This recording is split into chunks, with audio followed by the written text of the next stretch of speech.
How to line up your beard. You're going to need a trimmer and a buzzer. First step is to find your lines, okay? Find your Adam's apple and place 2 fingers above it. That's as high as you want to go. It's going to hide that double chin. Do not go all the way up to your chin. Okay, here we go with the trimmer. We want to get started and follow our lines. On the sides of your face, you want to go vertical. And at the front, you want to start on the bottom and go up. You can also pull your skin to make it tight.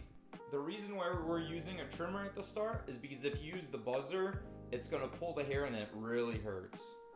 Next, we're going to get the top part on our cheeks. So line up with the curvature of your beard and go up.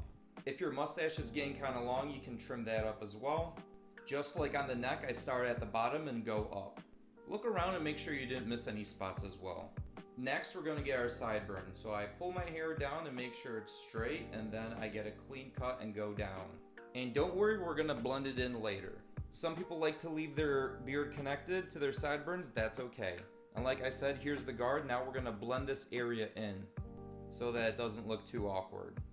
And now it's finally time for the buzzer. So we're going to go around all our areas, starting at the bottom and now moving up and cleaning up the hairs even tighter to the skin.